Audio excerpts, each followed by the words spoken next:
Today is October 5th, 2021. My name is Leslie Torres.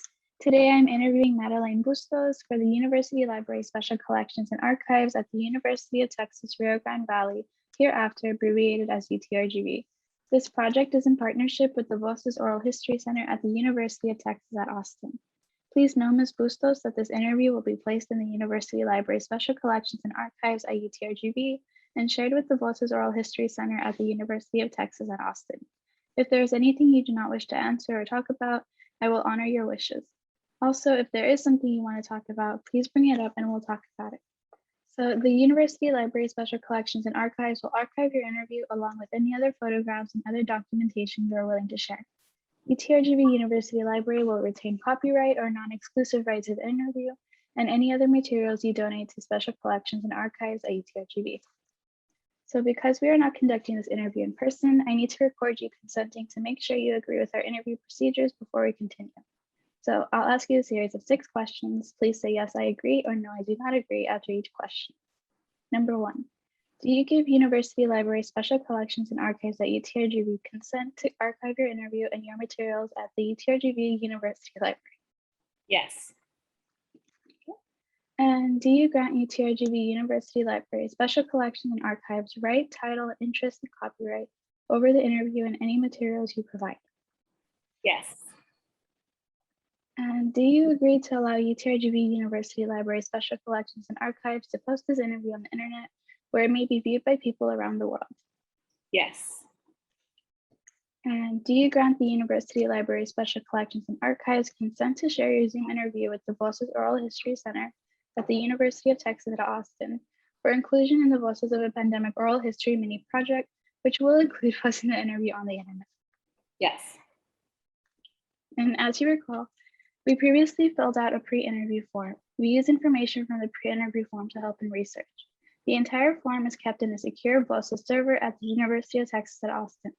Before Voces sends it to UTRGV University Library Special Collections and Archives, we would have stripped out any contact information for yourself or family members, so that will not be part of your public file. Your public file will only be accessible at UTRGV University Library. The final 2 questions ask for your consent on what I just described. Number 5, do you wish for us to share the rest of your interview in your public file available to researchers at UTRGV University Library Special Collections and Archives? Yes. And on occasion, UTRGV Special Collections and Archives and Voces receive requests from journalists who wish to contact our interview subjects. We only deal with legitimate news outlets. Do you give consent for us to share your phone numbers or your email with journalists? Yes. Thank you for your consent. Your experiences and stories mean a lot to us at UTRGV Special Collections and Archives. So, Madeline, thank you for your time. Like I said earlier, your stories and experiences are valuable to us at UTRGV Special Collections and Archives and the Voces Project. So particularly for us at UTRGV Special Collections, we are committed to preserving the stories of Mexican Americans and Latinos from South Texas and the Rio Grande Valley, and those who work closely with these populations during the COVID-19 pandemic. So because you are a Rio Grande Valley native teaching in Brooklyn, New York, and because you led a successful mutual aid drive for Willacy County residents in the wake of the February freeze earlier this year, and because you are a daughter, sister, and friend who is knowledgeable of the ways COVID-19 has affected others in her inner circle, I know you have many meaningful stories and experiences to share. So, before I ask you to share stories about your life in this pandemic, tell us, who is Madeline Bustos? I think you have already got it. Again, I think it was said well. You said daughter, sister, friend. I think a large part of my identity relies in my family and like who they are, and in the different communities they like to be a part of. I'm like, again, first and foremost, a family person who loves to care for and enhance the lives of others. And then I am a advocate, I guess, for people, and just like whether they like are my own family members or myself, or again, my students. I like to provide any opportunities I can for others, just like I like to seize them myself. So I think that as well is a big part of my identity. Yeah. A few other things about me: a person who owns 2 cats, twin boy cats named Benny and Bear. I am a former English and religion double major. And yeah, that's about it, I think. Okay, well, thank you for sharing that. And so we're going to start off with your personal understanding of COVID-19 and your first encounters with it. So the first question I want to ask you is, when did you first hear about COVID-19 and how did you learn about it? Yeah, so I first heard about COVID-19, I think, while I was here in Brooklyn. So I had been teaching for a while. I first learned about it. I can't remember the exact time or place. I remember seeing it in news outlets, specifically, I think abroad at first, and specifically the COVID outbreak in Wuhan first. I don't remember specific outlets. However, I do remember seeing that over the course of like January, late January, and such. Towards like February, I remember it becoming more mainstream and like hitting New York. I think was either the first or one of the first places that we had a confirmed case in the US. I was working here in Brooklyn at the same school I work in now. And yeah, I remember it being a big ordeal. I remember having to sanitize surfaces much more often. And it all really escalated within a couple of weeks. Okay, and what was your first reaction to this information about COVID-19? One of my first reactions was, I think, one of concern, but also one of kind of disbelief that I think it would alter our lives in this substantial way it did.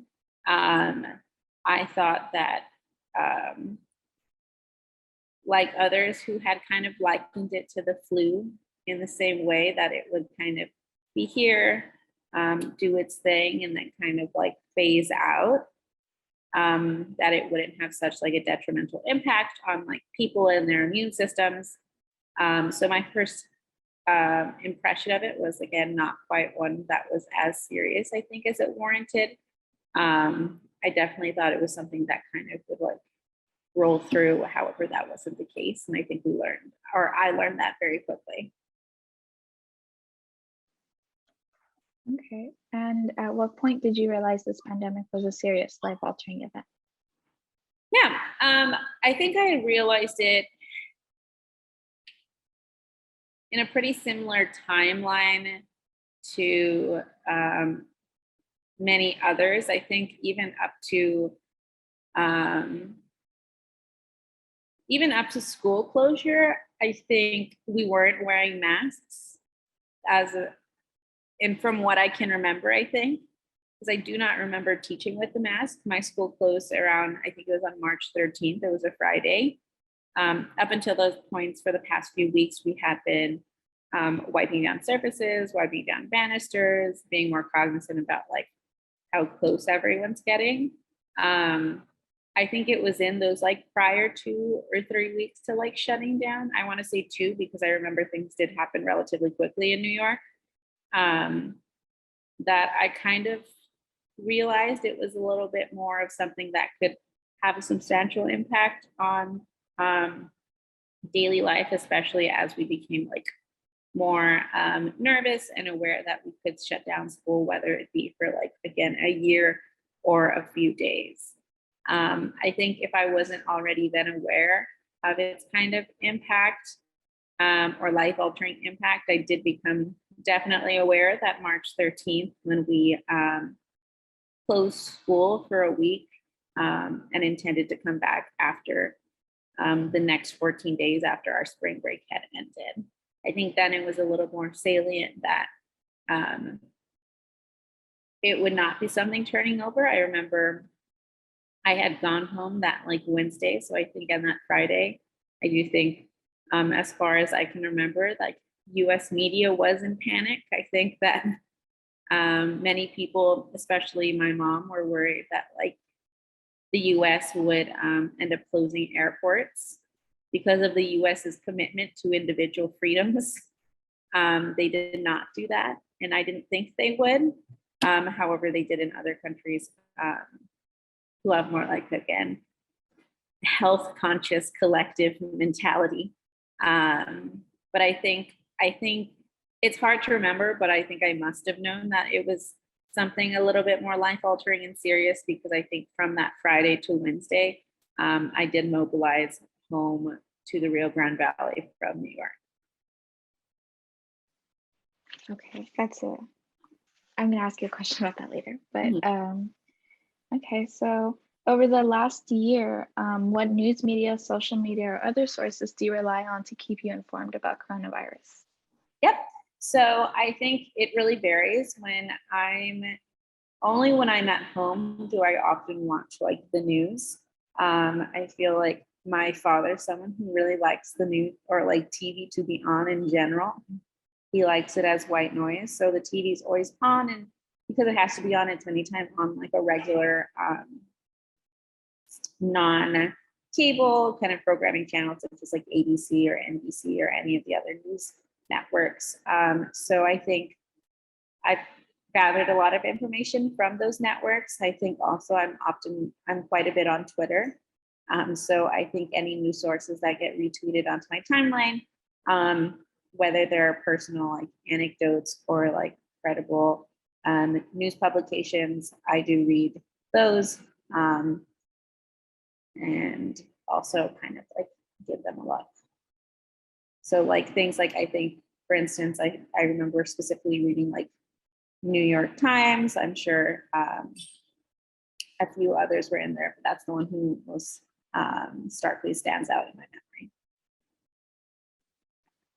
Okay, and can you share with me what you understand about COVID-19 as an infectious disease and any of its variants? And likewise, can you share with me what you don't understand about this coronavirus? Yes, so I understand that COVID-19 is again, as you said, an infectious disease that spreads through like bodily fluids and through vapors within our air around us. I understand that it has flu-like symptoms as well as symptoms that affect a person's sense of smell and taste. I understand that his long-lasting impacts that people are calling long COVID on like the nervous system, respiratory system, and other bodily systems that are essential to the way we function. I understand that, I think from a while ago, I understand that I think it's like infectious rate was something around like 2%.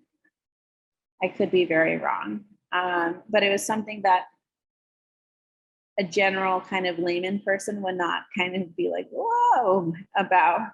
However, the like detriment that it does, or no, it wasn't the infection rate. Scratch that. I remember the kind of hospitalization rate and death rate was relatively, I think, a low percentage for what many people understand about percentages. Nevertheless, I think when you factor in like human life and its value and kind of compare that to percentages, COVID-19 is a very detrimental disease to a lot of communities, especially to Black and Latinx communities throughout the United States. I understand that the disease can wreak havoc on, like, again, the bodily systems of people who are already battling other long-term illnesses. Yeah, I'm sure there's more. I think that's like a summary. Okay, and can you tell me what you know about the various vaccines available to the public, and how do you feel about these vaccines? Yep. So most prominent vaccines in my mind are the ones that we have for use in the United States, which are Pfizer, Moderna, in Johnson & Johnson. The Johnson & Johnson vaccine can be given once, while the Moderna and Pfizer vaccines are given in 2 doses, 2 mandatory doses. As of now, I think the Pfizer vaccine is the only one fully FDA approved, and the others are approved but have emergency authorization from the FDA instead. I also know about, I think it's kind of like, I forget the actual names, like the AstraZeneca or some similar name. That's a vaccine that was used in Europe for a time being. I know that one was well researched in terms of, I know there were reports about people getting blood clots as a result of those vaccines. However, I do know that those vaccines were supposed to have a lower chance of blood clots than like commonplace over-the-counter birth control pills. So that's like a tidbit I remember in terms of just like women's health versus overall health in the public sphere, in terms of going back to those American vaccines. I am pro-vaccination. I myself am vaccinated and required to be vaccinated to work in my school as an adult, and I have the Moderna vaccine. I know that they are still approving booster vaccines, or still researching booster vaccines and their efficiency at fighting COVID-19. Okay, and do you have a vaccination story you would like to share? Not particularly. I think I got vaccinated pretty early, I think somewhere February 18th or so. So I've been vaccinated for quite a while now, and have been fully vaccinated for a while. Vaccination story wise, it was just like pretty typical. I remember it was really kind of hard to get an appointment, and I luckily like had a friend send me a link right away, and as an educator I was able to make that appointment really quickly.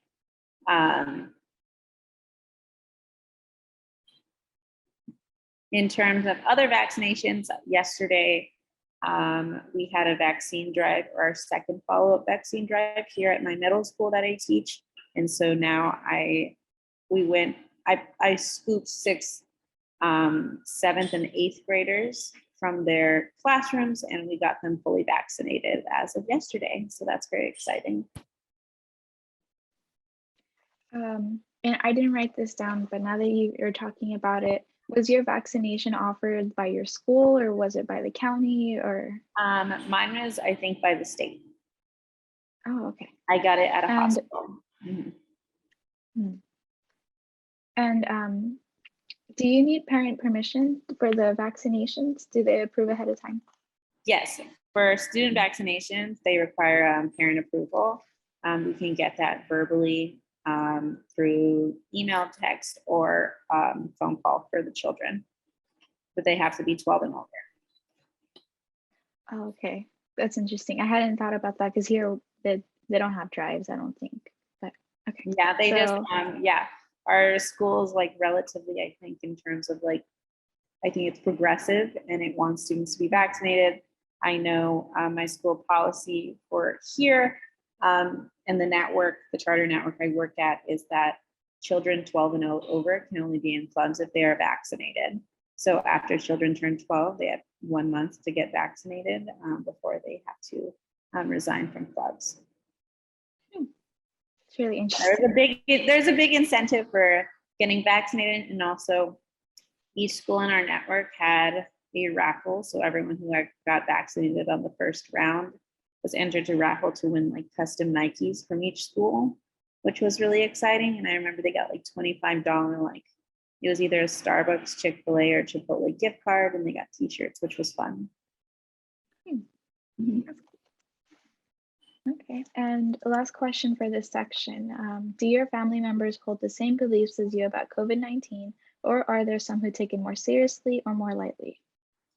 I think they hold the same beliefs. I think my immediate family members do, as at least. I think my parents both have like or I think my father has like a lot of long-term illnesses that he is like concerned about, and definitely wants to like keep himself from like getting further sick. My parents have actually both have had COVID at this point. They contracted it again in the Valley. They live in Raymondville, Texas. And my mother does have some like long COVID symptoms and had a stroke resulting from long COVID, or that's like the only thing that can be like kind of like put together, because I think the risks were relatively like less before that, and it did happen after. So I think still both of them are pretty cautious. I think I should be more cautious than I am in recent days, especially with New York authorizing that only vaccinated individuals can go to like bars or eat indoors. You have to show proof of vaccination. So enjoying kind of like those outings has been more frequent for me, because they require vaccination. However, I think because COVID and the Delta variant is still a threat, I think I should like heed also my parents' like routine of quarantining and being more serious, I think, about social distancing than I have been in recent days. Okay. And well, the next section is about your inner circle and your family. So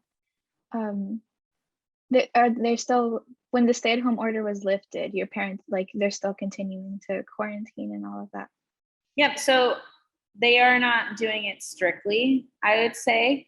I do think like they are going to like, again, per se, like outdoor football games for like my nephew there in Texas.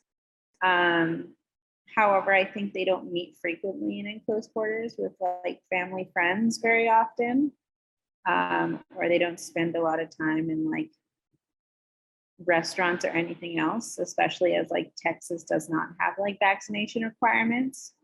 I do think they exercise a little bit more caution. I think also about like masking indoors, as that's still a big kind of issue in Texas of people being unvaccinated. They're not doing like stay at home strictly anymore. However, they have not, I think, resumed their life as usual as they did before quarantine. They have not resumed those same kind of habits. I do think that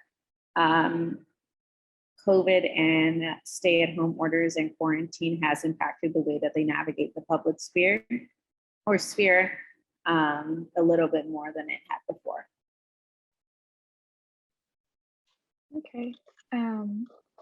And can you share with me in general, how many members are in your family and who are they to you? Yep.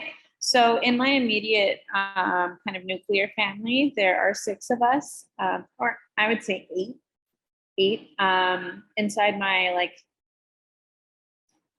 family household at home, my parents still live in their house, my mom and my dad, and they're still married. I have an older sister who lives in Edinburgh, and she has 2 children of her own and they had all previously lived with my parents at some point as well. And at the beginning, I think, of quarantine as well, they also lived with my parents. So, yep, my nephew and niece, my older sister's children, they're about 7 and 5. I also have a younger sister who, again, was at home as well during the stay-at-home orders, during COVID. She is currently in college. Is about to turn, I think, 23. I also have a younger brother who was also at home and a senior in high school during most of quarantine, and he is currently away at college as well. Okay. And can you recall your immediate family's reaction to COVID? Yep. So the reaction I can most immediately recall is the reactions, I think, of my parents. I think for a while they were really worried about me being in New York in terms of like COVID exposure, and also in terms of just like travel. I think they really wanted me to come home, and my mom had been pressuring me like, are you still teaching? Are you still going to be teaching for a while until we got those kind of like that kind of release from school that Friday. I remember throughout the next couple of days, it was like imperative that I get a flight home because my mom was really nervous and she wanted me to be home, especially if I did not have to be at school. Again, we stopped doing school Friday, but we still had about a week to go before we headed on spring break. So I didn't know whether or not we were supposed to be like returning after spring break. However, my mom did want me to come at least for like those earlier few days than I would have stayed at home, or than I would have if I had still been in school. So she wanted me to come as soon as possible, and then we'll see what happened after spring break. So again, I don't remember a lot of reactions because it seemed so long ago and it seemed like such a whirlwind of a time. But I do remember her reactions being reactions that were quite frantic and worried about kind of how it would impact travel and how it would impact daily life. And I remember she wanted me to be close to home, as it seemed like that was a common trend at the time as well. How long did you stay at home? I stayed at home. Yeah, I stayed at home. So we left school March 13th, which is a Friday. I remember they gave us Monday off. And then they said Tuesday and Wednesday, we're going to plan for remote school and then launch it immediately Thursday and Friday. So I went home that Wednesday and actually did a lot of work from the plane. I remember I bought like a Wi-Fi pass. And then I stayed there until my lease was up. I think I stayed there throughout, and I came back to Brooklyn in either July or August. I believe July, because my lease was up. At that time, my school had been saying that we're trying to come back. You just like kind of needed to be in the city so that you were ready to come back. However, so I needed to kind of find a new apartment / figure out like how I'm going to move. So I remember I did come back in July. However, it was like shortly after I moved that I found out that we would not be returning until at least after December, they said. And so I was able to, around Thanksgiving, go home, stay there longer as well for a few more months, come back. I went home for quite a chunk of time as well after spring break, came back to Brooklyn, and then went back home, I think, to start the summer. So I kind of spent time here and time there, specifically because my school kept on being like, well, when are we going to start? Not till after like December, not till February, and then like not at all for the entire year. We did the entire year remote. So I spent a few times here and there, but I spent a lot of long breaks at home in the Rio Grande Valley. Was that, I know like it technically wasn't constant since you'd stay like in Raymondville for like months at a time, but was that frustrating or like tiring for you to like go back and forth? I think it was. I think like many people, I think it gave me more of a struggle when it comes to maintaining like work-life balance. I think at home, like many other people or specifically daughters as well, I was doing a lot of like childcare when it came to like my niece and nephew. And so kind of like during my breaks, making sure they were well taken care of, and then going back to teach class, and then like splitting my time that way was really strange. I say strange because I really do like hanging out with my family. I really do like spending time with them and doing things with them and just generally like consuming myself in that way. And so it was just really strange to kind of have both of those realities and kind of not only one space, but also at the same time, because I'm so used to like doing all of one thing at one time. So it was pretty difficult when I was home. And I will say, I think going back and being alone here in Brooklyn, it was also pretty difficult.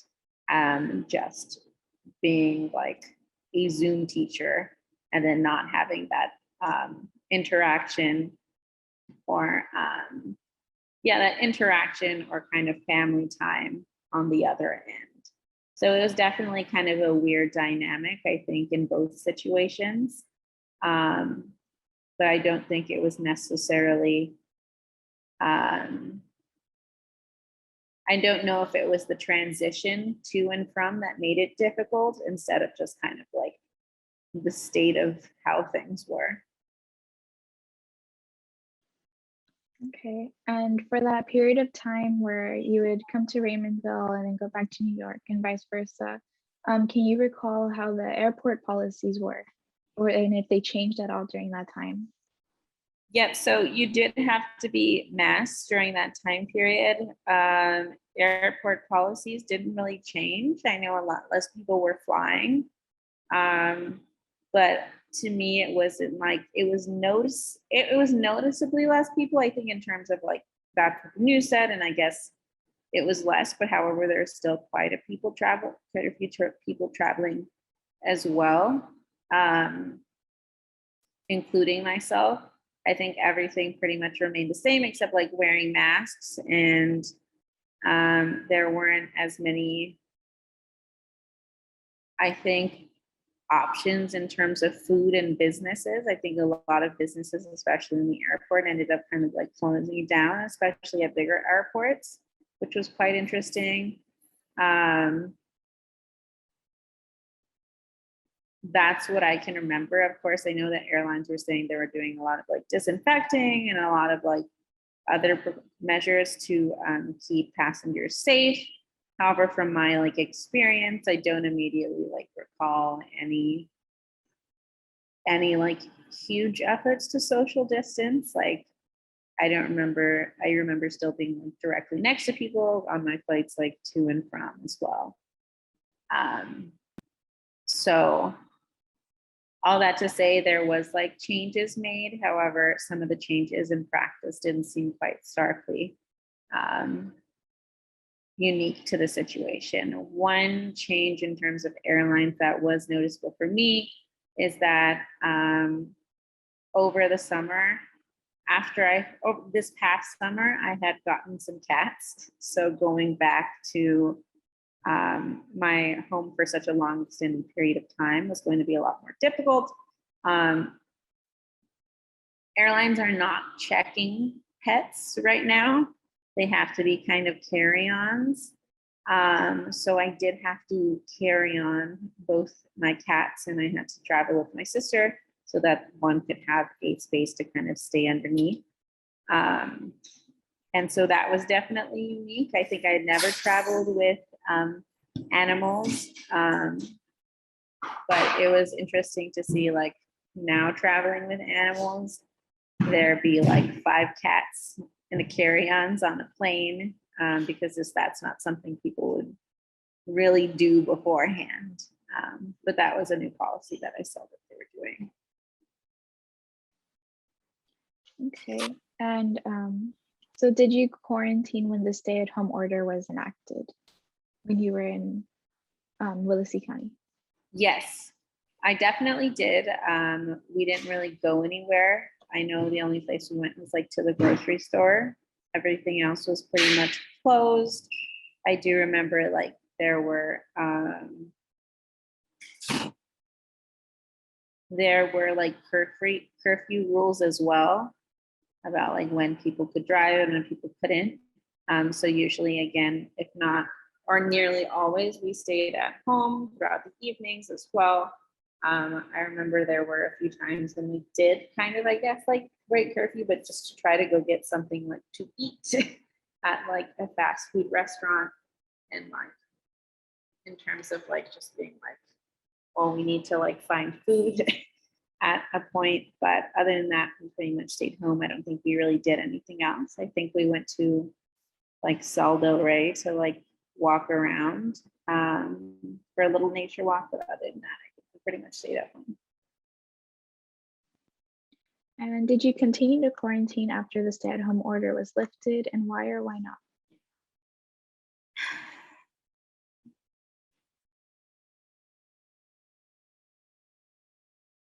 Yes and no. So I think for at least for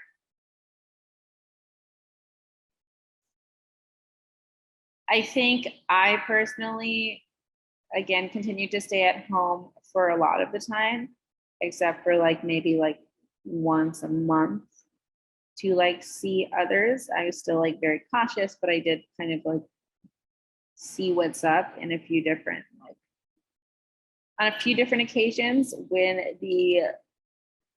Texas went back to 100% capacity. I was not in Texas. I was actually here.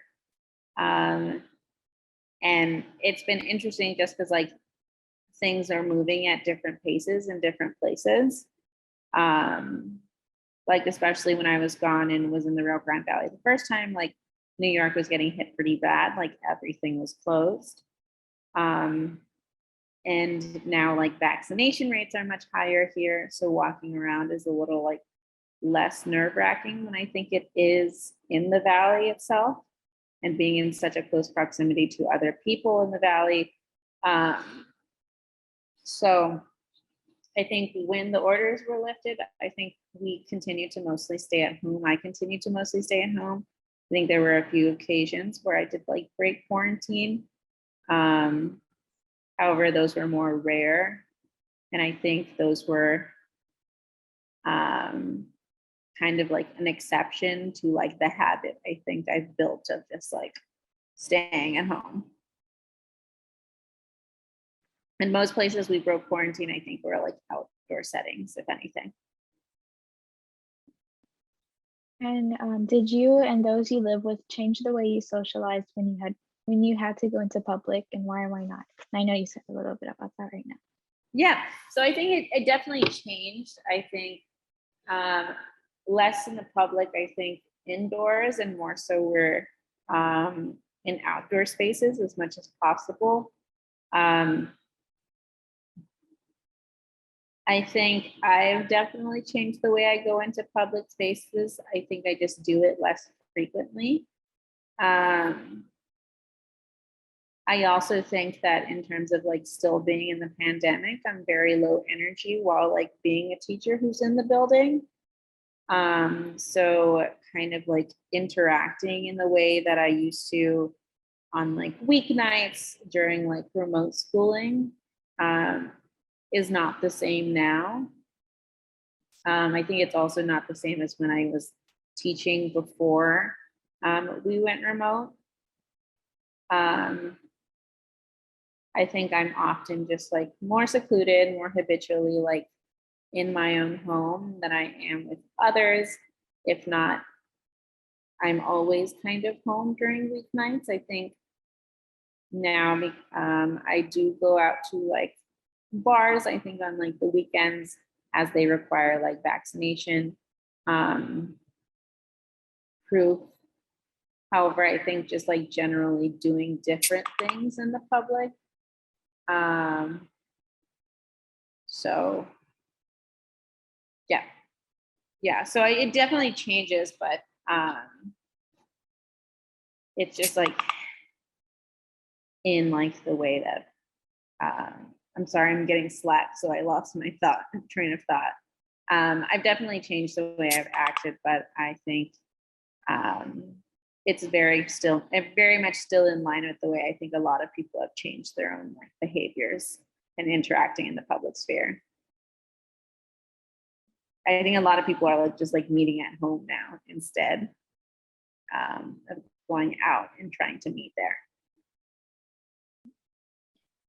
And considering that you would go back, right, during the pandemic, go back and forth from Willacy County to Brooklyn, what differences in attitudes or practices towards the pandemic did you notice? Differences, I would say that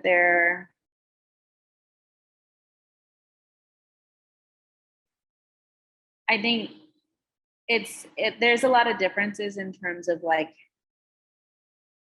attitudes of like,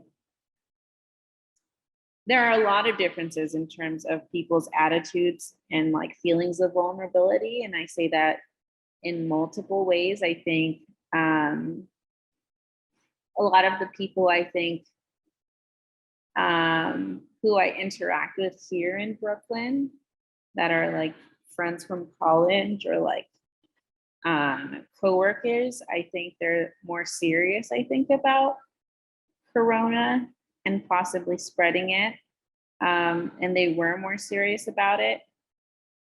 However, I do think some of these people were less vulnerable populations in terms of like how it would affect their well-being and their like lifestyle financially and like health-wise, unless like they were like some exceptions where it's like colleagues or coworkers who have like chronic health conditions.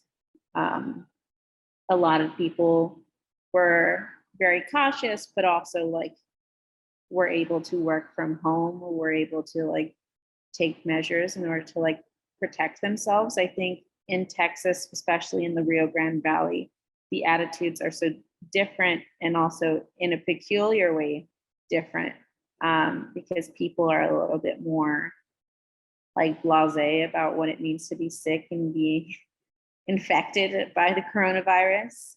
However, I know that for the people it did affect there, and specifically like in my community, it had a more like kind of a deadly toll, I think, for a lot of like elderly people who had previously kind of been like very cavalier about the whole situation. It seemed like there was definitely less of a concern, but more of a risk when it comes to health and like financial well-being, as I know there are a lot of people, like including my sister, who like could not work from home and so had to continue kind of like going to work and kind of like going to work day after day and then feeling like, hey, maybe like everything's okay.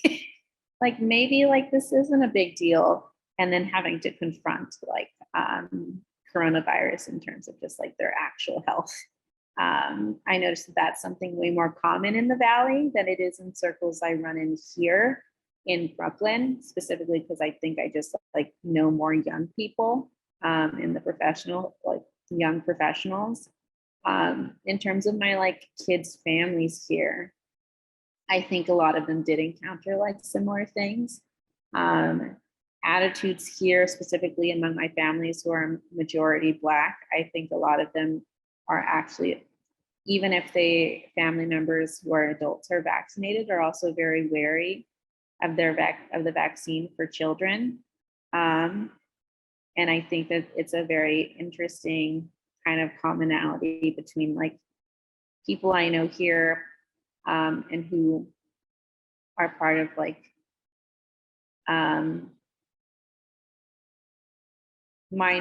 American minority groups of like race and people of like lower socioeconomic standpoints having like very similar kind of fears of the virus, fears of the vaccine, and still having to like endure like the march of daily life, I think. So the attitudes are like still cautious, but still going, I think, for a lot of my kids' families and a lot of people in the Valley. And I think that's in kind of stark contrast to a lot of like the young professionals I met, especially in the beginning of the pandemic, who were quarantining, but who were also like working from home and who also didn't have more outward risk factors as other people. Okay. And I know you said your family still semi-quarantines, right? But how did the pandemic impact family traditions, customs, and holiday celebrations? Yeah, so a good question. Trying to think about holiday celebrations. I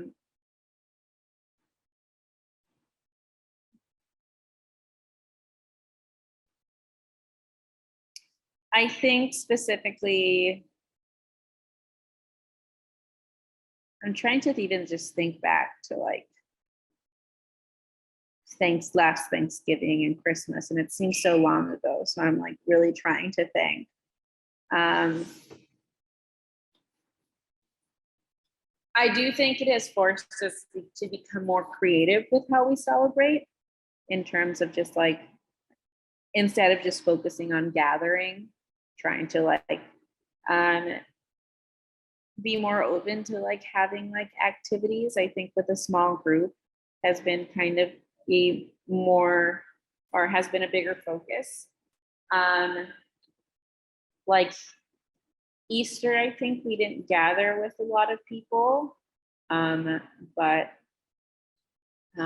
instead had like a smaller Easter celebration for like 1 or 2 or 3 kids, instead of going over to an extended relative's house. Thinking about Thanksgiving, trying to think of what we did for Thanksgiving or Christmas even. Seems so long ago. I think those were also just like, as you can probably assume, just generally smaller festivities. I think I think my family's in a probably not unique place, but a unique for us situation where I think many of my mother's relatives are like living further away. So I think there has been a trend of like celebrations being like smaller than normal. However, I think again, like they definitely challenged us to be more creative and try to make like more substantial fun from inside the house or inside our property for like children involved and for ourselves. Okay. And did you attend any weddings, graduations, or funerals? And if so, how were these events different from pre-pandemic times? I did not attend any weddings. I believe I did not attend any funerals either. I did attend a graduation for my younger brother this past June. That was held pretty standardly. I think at that point, I think no, it was not officially 100% open, but I think it was at like that 50% capacity. So that was pretty normal. However, people were masked. It was hot. We did have like a socially distanced celebration of like small people at a venue. So I think for like the graduation, everything was pretty standard, but also like just like there was no graduation party. So that's not standard for the afterwards. But I think compared to other things, it was relatively like normal. Okay. And last question for this section. How did quarantine affect you personally? How did you cope with the abrupt changes in social or outside life? For example, did you have any new hobbies? Yes. So I think quarantine, I think definitely disrupted the way I think I plan or anticipate change to happen in my immediate life. I think I didn't notice it at first. However, like over the course of like many months in the year, I think I started to kind of forget my like former habit of like not treading, but marching towards like a landmark or destination of time. And I think that was definitely something that kind of slipped away. And thus, I think I have been more preoccupied with just like being, and I say preoccupied intentionally, like being in the present, like from one moment to the next. I think it's definitely affected my like ability, or rather my intellectual openness to plan. I think I find it harder for me to just like do that, or like conceptualize like how to do that, which is very, very strange. I think it also, in that vein, I was teaching remote for a lot of the time. And I think that made me like severely unhappy. I do not like to teach remote, even though being back in the building right now with children is very frustrating, as they have not been in the building for about a year and a half. Some of my students have not been in the building since they were in like 4th grade. The 5th graders now in 3rd grade. So there's a lot of like social emotional learning to do. However, I think I do feel more energized to work in general versus I think as a remote teacher, I became like very discouraged at my job, and I had a different view of like what the job was and my own progress because of like quarantine and COVID. Okay, and that's actually a pretty good segue, because this next section is about teaching. So how long have you been a teacher? Yep. So I've been a teacher for, this is my 3rd year, I think, in terms of just like regularly teaching. I've been a teacher for history the entire time. My first year in 2019 through 2020, I was a 5th grade history teacher. And since 2020 and through the school year, I have been a 6th grade history teacher. And yeah, 6th grade remote teacher, and now 6th grade in the building. Okay, and so what was the transition to working from home like? I know you mentioned you had a few days to plan, but what was that experience like for you? Yeah, it was, I think my network is like really proactive, or they were really proactive and organized. And I think now they're scrambling a year and a half later. But yeah, so we had a morning, we called it a morning huddle. We had a staff meeting before school where the principal told us like, we will not be returning to the building on Monday for the foreseeable future. This will be children's last day in school. Remember, she said to make sure it is a great, fantastic day, that this is the last day that many children will see us for we don't know how long, and many students do come to the building like for warmth and for encouragement and for support, and that we should be extra kind, extra loving, and just like be really knowledgeable that we don't know when we'll convene again. She said she doesn't anticipate if it was like 2 weeks from now or like a month, just to like do our very best, and that our operations people from the office will be coming around with some like packages of what they need to take home before we adjourn. I remember she said not to tell them until the end of the day, because communication wasn't going to be going out to families until like halfway through the day. So we weren't supposed to say anything. I remember towards the end of the day, there were like brown paper bags, one for each student, that had like a composition note, notebooks and pencils and pens, like their whole class novel that they would need for the next unit for ELA. And I remember, I think I slid stickers into my bags that I had left over. And like, that was it for that Friday. Monday, we did not have school. Tuesday, I worked from home on planning remotely via, then we used the meetings app Blue Jeans and not Zoom. It's called Blue Jeans, so we used that. And then we continued to meet over Blue Jeans on Wednesday to plan for what our remote schedule would look like on and how we would teach remotely on Thursday and Friday. as that was like kind of the beginning of the pandemic on Blue Jeans, we kind of taught from a more webinar-like link where you could invite students to like be panelists of sort, and then they can share and unmute if you want them to participate.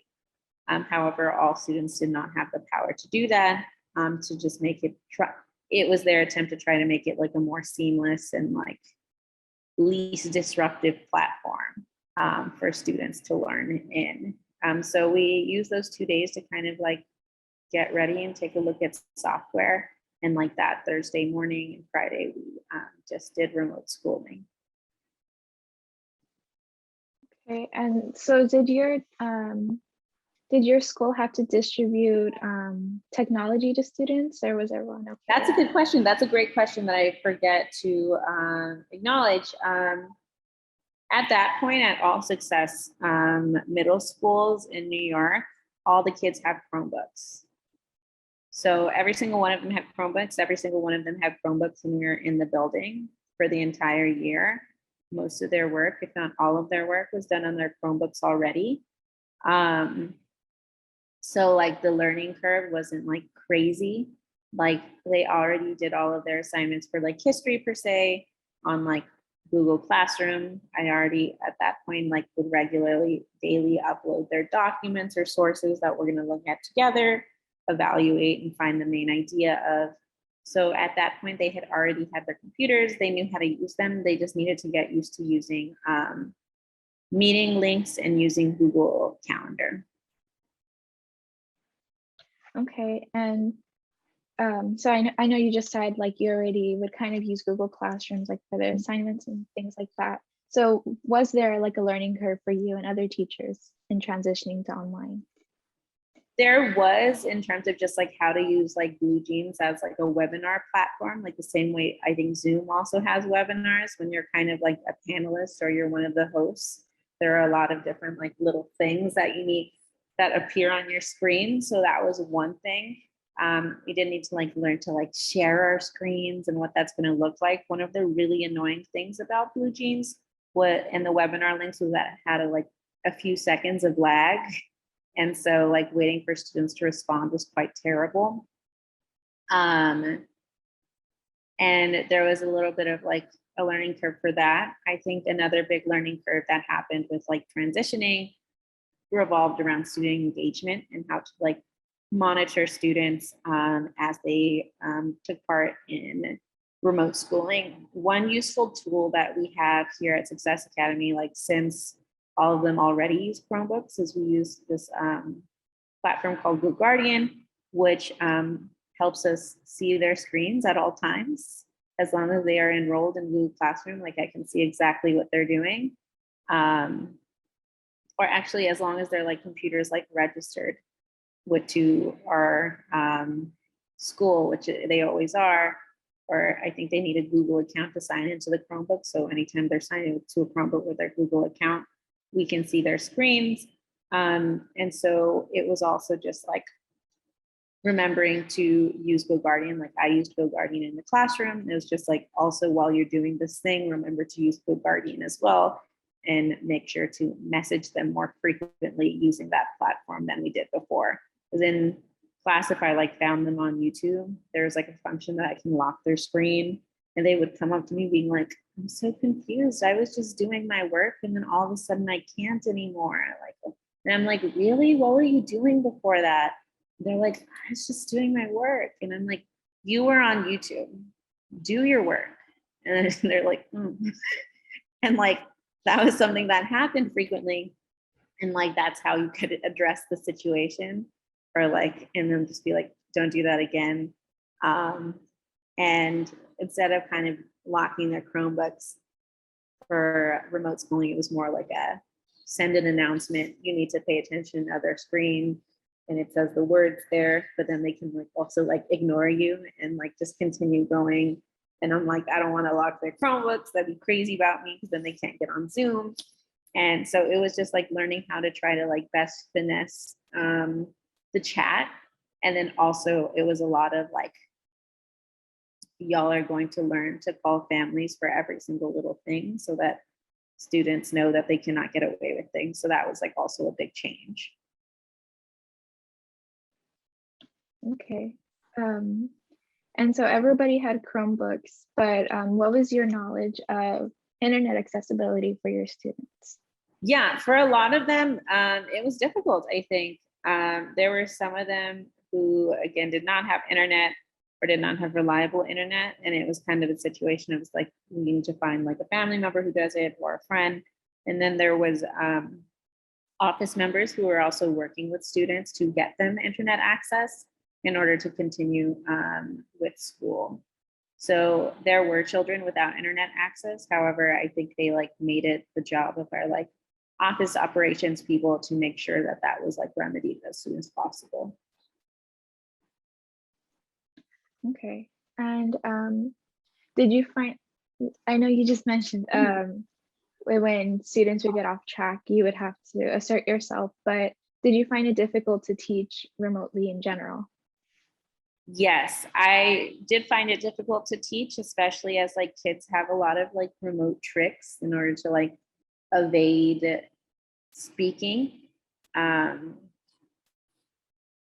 It was difficult, I think, especially teaching small groups of students who already struggle quite frequently because they just like really don't want to participate because like they feel like they're doing poorly or they feel uninvested and thus do poorly, and it's like a cycle. And getting away with kind of not doing anything is so much easier remotely. Like some kids, I would call on them and they would start to say something, but like turn off their Wi-Fi while they do it. So it looks like their Wi-Fi messed up.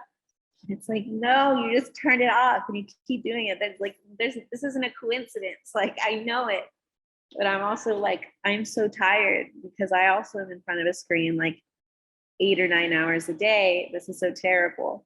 Or there are some kids like, again, that like are there, but they have like a habit of like making you only see the top of their heads.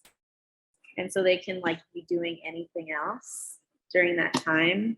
So like kids are also like you're like low key on your phone, or like their cameras had to be on at all times. And a lot of people are like policing kids and families. However, I think it's like also a safety issue. Like just like in school, we needed to see them to know like their well-being is like fine. Again, like in terms of just like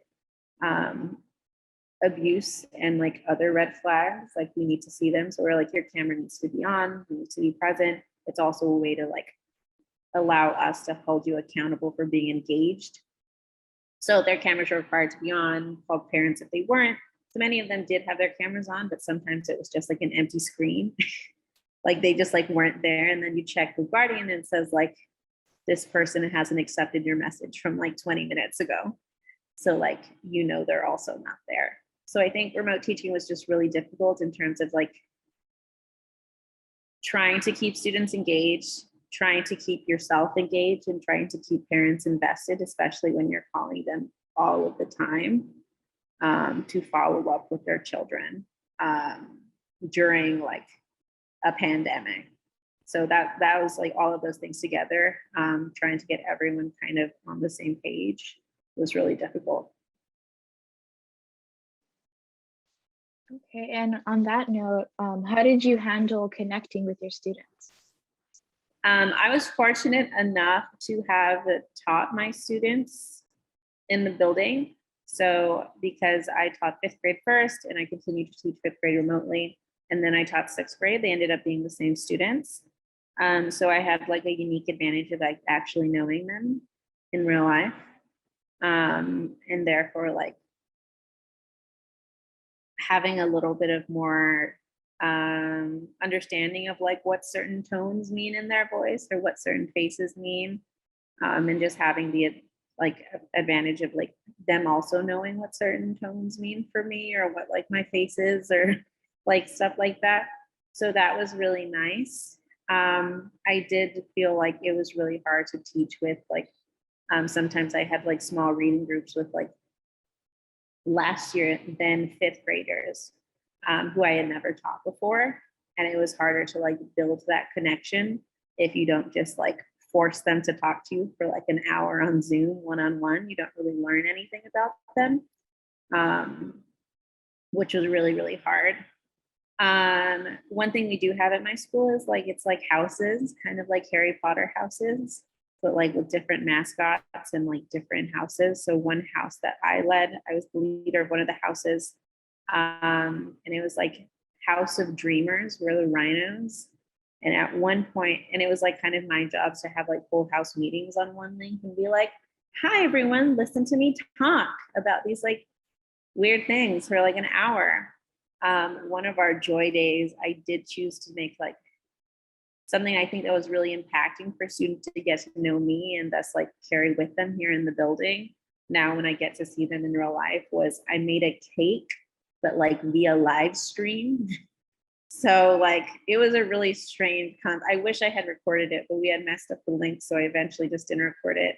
It was like I had baked a cake previously and I had a lot of decorations. So it was more like a decorated cake. And I was like, we're gonna have a rhino themed cake. Like, do we want a circular cake or a square? One for circle, two for square, put it in the chat. And so like, I like fully just like, I had one of those document cams that they use in the classroom, like when teachers like write on documents and it like comes up on the screen. I had one of those that was kind of like on books hanging up over like something else. And then I had my laptop up as a camera. And then I had like different things. And I was able to try to like show them two different angles of me making a cake, which was really strange and kind of silly, but really, really fun. So that I think was like a moment where kids at least felt like they were free to use the chat, and really strange. They used the chat very strangely.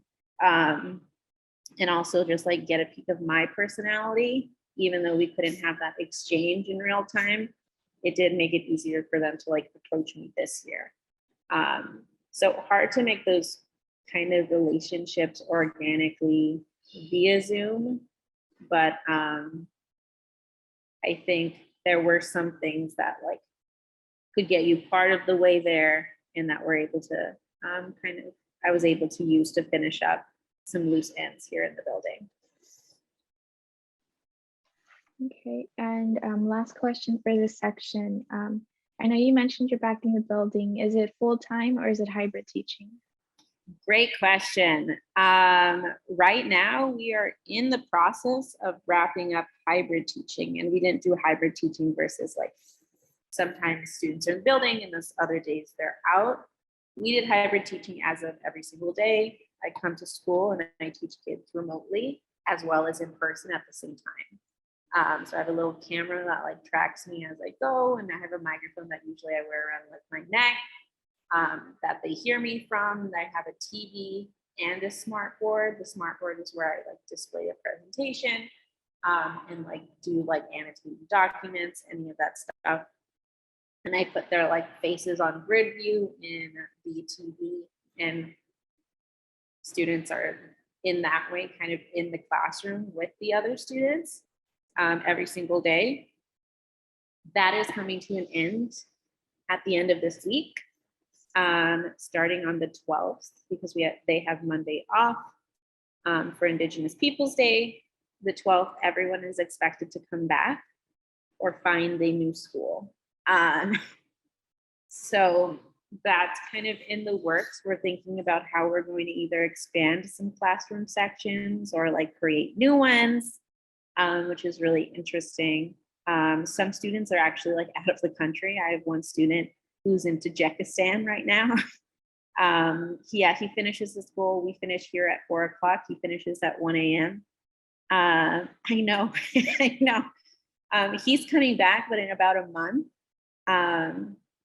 So we're gonna try to like accommodate him specially so that he still has a spot here. But luckily he's like a strong enough student to where I'm like, if we give you asynchronous work and like meet with you once a week, each of like your core content teachers, like I think it'll be okay for a month.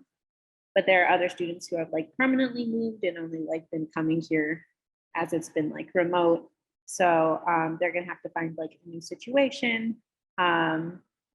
A lot of students are returning, but there are some students who are like having to find out different things to do. Like there are some kids who like just moved to Chicago and have continued to use this option for now. and which is really like nice for them in the meantime. But we are like no longer doing remote options and doing fully in person starting on the 12th. Okay, and I know I said last question, but No, yeah. I had another question. So some of the kids are online. Oh, well, it's ending this week, but some of the kids are online and then some of the kids are in person. So have you noticed a discrepancy in how involved the online kids are versus the in-person kids? I think it's like really unfortunate and it's very disappointing, and it's really like humbling and humiliating for teachers in terms of it's like very easy to not forget, but like not engage remote students as much as you should to have like equitable learning, because you still encounter things like some people just aren't there, or like there are laggings, like for instance my child in Tajikistan, he doesn't have like super stable internet all of the time, and so like he'll start talking and then like his audio will go out like halfway through, and so sometimes like you just like have to move on to a like in-person student instead. And so it just makes it really just like hard on them, because again they deserve so much more, and because of like the limited technology, and because like you do have to behavior manage children that are right in front of you. I think learning is definitely just like an entirely different process for a lot of them. I think there are many of my remote students who are still very much like, we're sitting here, we're learning. Like one of my remote students is like doing the best in her entire homeroom with like nearly 100s because she's just a queen. But there are other students who's like, again, parents still have them like learning from home, but they're like absolutely not there at all, or just not paying attention or won't respond on their Chromebook. And then there are students who are like just getting by, but would be doing a lot better in the building. So I still think we see like the same kind of problems with them in terms of just like their own personal academic progress and the way that they respond to remote learning.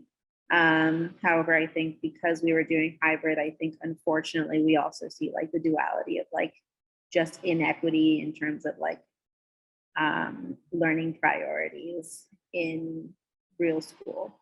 I think luckily at my school, I think like making it an equitable thing and like being like, you chose remote, we allowed you to like have this option. We are going to provide the best remote instruction that we can at the same time, was something really that was really a high priority for my school. I did hear from other like schools in my same network, from other teachers in my same network at other schools, that they were told to prioritize in-person people. So it's like they're encountering all of the same struggles. Teachers are encountering the same and different struggles of managing both at the same time. And I think unfortunately for some people, it just wasn't really working out. But that'll be finished. Again, I do think like there would have been a strength to being able to offer it longer, just for like the matter of choice and like personal choice for like families who are like also enduring this continuing pandemic. But I like want to give space and acknowledge like the struggles of kind of that hybrid process that we were doing for a while. Okay, and now we're going to move on to the section about mutual aid. So this next set of questions focuses on your stories as a Mexican American and a Valley native, in addition to your development of the Willacy County Neighbors Fund. So to begin, do you feel that being either Mexican American or from the Rio Grande Valley impacts your decision to be politically and civically involved? Absolutely. I think as not only like a Mexican American person, but also like I think person who has been politically disenfranchised by like the nature of being a resident in the Rio Grande Valley, has a lot of effect on like how I navigate my own circles politically, and socially. I think the Rio Grande Valley, again, is not only like politically disenfranchised, but is like in a space that is made to kind of be almost segregated and live in its own kind of ecosystem of like a lowered financial standard of living. That makes it seem like it's almost kind of like acceptable or like equitable. I want to be more clear on what I mean by that. As a Rio Grande Valley resident, I think it's not hard to see that a lot of people are struggling and struggling financially. And it's not even that it's just like a lot of people, it's that it's just a big trend, not only throughout my own town, but throughout, I think, the Valley in general. And because I think the Valley kind of functions as its own like ecosystem, I think it's hard for people to acknowledge that there is kind of a big overall problem affecting not only them personally, but like systemically. I think, yeah, the Valley is pretty cut off. And I think it's done so by design, to keep kind of people of like a lower economic status continue, or to keep people of a lower economic status low, in terms of like financial gain. And I think kind of like the inequities that I see as like a resident of the Rio Grande Valley does really impact the way I navigate spaces outside as well. Okay. And so before the Willacy County Neighbors Fund, have you previously been involved in activism or mutual aid efforts? I think not. I think in terms of activism, I think like I have been and gone to like protests at my school at Amherst College. However, I think I wouldn't deem myself so honorable to be called like an activist, or I never really was part of any mutual aid organization before. Okay, and can you tell me why you think mutual aid is important? And to your knowledge, how can you apply this importance to Raymondville or the Valley specifically? I think mutual aid is important just because it offers immediate assistance that otherwise wouldn't be available. I think I do feel like I wish mutual aid wasn't necessary, because I do think a lot of it is taking, again, mutual funds from people who might need it in the future to people who need it now. However, again, I like acknowledge that this is like a really helpful solution for a lot of people, including like people in my community. And I think it can be a viable solution to helping people like see that there are resources available for them, and urge people to get these resources installed in like systematic ways, instead of just relying on mutual aid eventually. Okay, and why do you think mutual aid organizations are important for the community, although there are nonprofits and some forms of government assistance? Yeah, I think that just goes back to like the immediate help that it offers. Again, people need help now. They don't need help after a few months of like brainstorming sessions and Zoom meetings. Like a lot of people, again, are just like living day to day. And I think the bureaucracy that nonprofits and other like governments, that the bureaucracy that nonprofits and governments are like, looking for the word, not liable, or that are they're liable to encounter, are like just really a hindrance for people that need help now.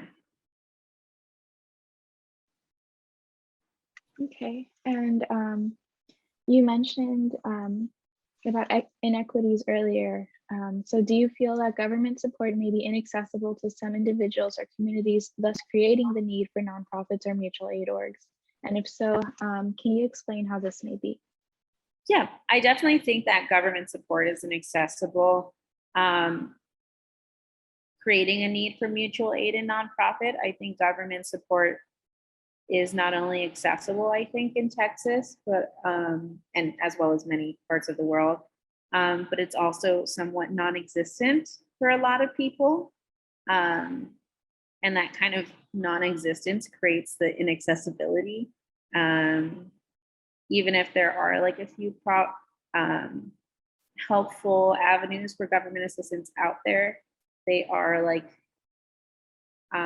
barred from a large population of people who might need it in RGV, specifically people who don't speak English or read or write English very well, or people who, again, maybe don't have like the best connection to internet or don't know anyone who's like received these kind of benefits before. I think in that way, a lot of government assistance is inaccessible. And I do think there is a large population of people who maybe even like don't even meet the threshold for government assistance, but are still themselves struggling to survive in kind of a capitalist society. So I think those things have like rendered mutual aid organizations and nonprofits necessary as a result. Okay, and in our pre-interview, you shared with me that you believe Willacy County usually needs financial assistance in general. So can you please elaborate on that and why you think so? Yes, I think statistically, I keep forgetting the numbers, but I think there are about like, it might be around 30% of people that live in Willacy County are like technically living below the poverty line. Again, because I think we live in the Rio Grande Valley, the standard of living is just a lot lower than other parts of the country in terms of like how much housing costs and how much like groceries cost and how much like property costs in general. I think that though it is a very like inexpensive place to live, I think people are still very much struggling on a consistent basis.